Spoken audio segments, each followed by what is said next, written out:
Hey guys, Mark here of Travel Sense, and today for you I got tip number 2 and 3 of my 3 essential cheap travel tips for traveling on a budget. So stay tuned and you'll find out more.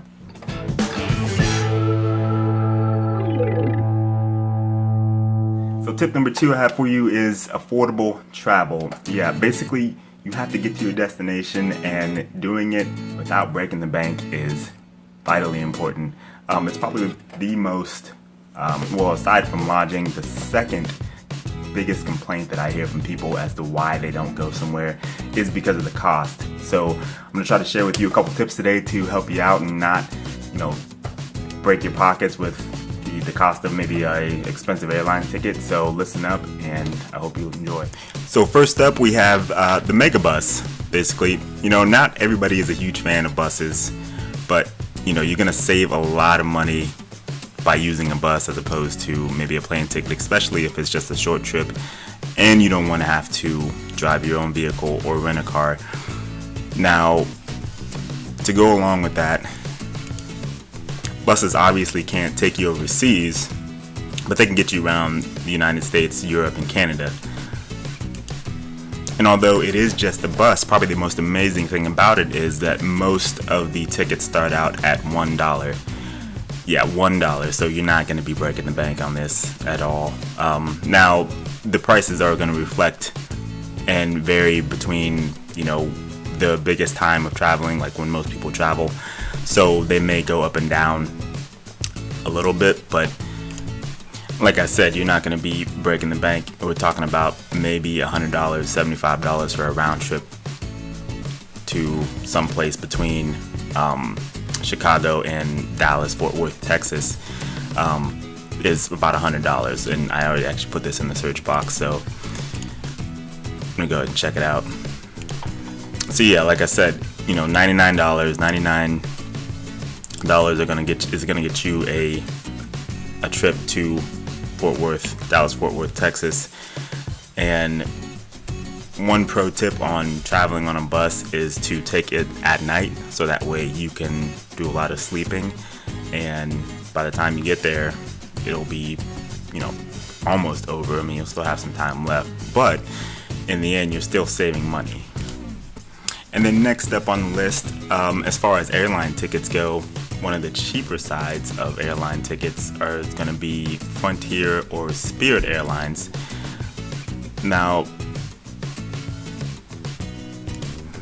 Frontier usually runs some deals, often between $15 to $20 a ticket. So you're that's just for one way, but you're only spending between $30 and $40, and we're talking about places like Chicago, Miami, Denver. But the only downside of these can actually be the fact that they're only open on certain days. So you have to be really flexible with spending money on some of these flights. But if you do have the time, or you are able to be more flexible with your travel dates, then this is definitely a way to go. And I've actually flown with Frontier Airlines on a couple of occasions and actually had a pretty decent experience with them. Now, they do have upcharges on certain things, and they do like to keep your onboard items, the items you bring on with you, to a minimum, and they do charge for extra baggage. But if you are only going for, let's say, a weekend, then you shouldn't have a problem or shouldn't have to pay any excess costs. And even if you do have to pay, $20 or $30 extra dollars, you're still going to be saving in the long run with them, as opposed to, another airline that may charge you a higher cost for upfront for the ticket, and then on top of that, they may have a baggage fee as well. So check out Frontier or Spirit Airlines and save some money. And finally, tip number 3 I have is going to be a little bit shorter, but it's probably one of the more important of the 3 tips as far as becoming more embedded in the cultures or wherever you're at, whatever culture it may be, and that is ask the locals. That's right, the people who live in the area are going to know the best spots to go, the least expensive, and they're going to have the best knowledge on food choices, whether it be travel destinations or top monuments or areas to see in the city. These are the kind of things that locals are going to have in knowledge. So the biggest part with being a traveler is just kind of jumping in feet first and not having the fear of asking around or people in the area. So, but anyway, first up, eat where they eat. Don't be that guy that goes to Italy for a Big Mac, or that's not what traveling is about. That's not what seeing the rest of the world is about, is eating food that you could get at home.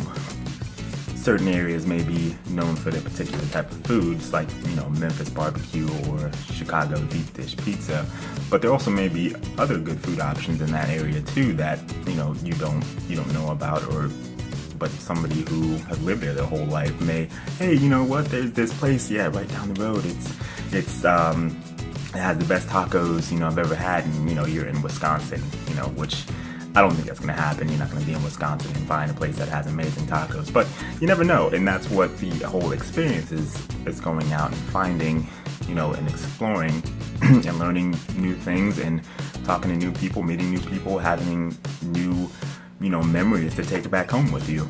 And so besides eating where the locals eat, you could also, and you should, go to the restaurants and the favorite bars of the local people that you meet and make friends with. There are many good bars and local hangouts that people know about, or people in the town know about, that when you go there you may not experience if let's say you're going to Washington DC just to see the monuments. Now if you go to a local hangout, maybe even just a local college area, you may find somebody who could turn you on to a great bar, or a great new restaurant that you've never been to that's just right in that town or in that specific location that won't be on the travel guide, won't be on the travel map, but you won't have experienced it until you go out and meet these people. So to me, travel is more than just taking a break, just to escape life. It's become a hobby. It's a way to enhance life. It's a way to make life better, as opposed to just grinding it out from the 9 to 5 every day, same thing, in and out, monotonous lifestyle that some people have. It's, like I said, it's a way to actually enhance your life. So with that, I hope you enjoyed these 3 tips that I gave you, and I hope you utilize them well. And stay tuned, and so go out, learn, grow, evolve, and keep your feet moving.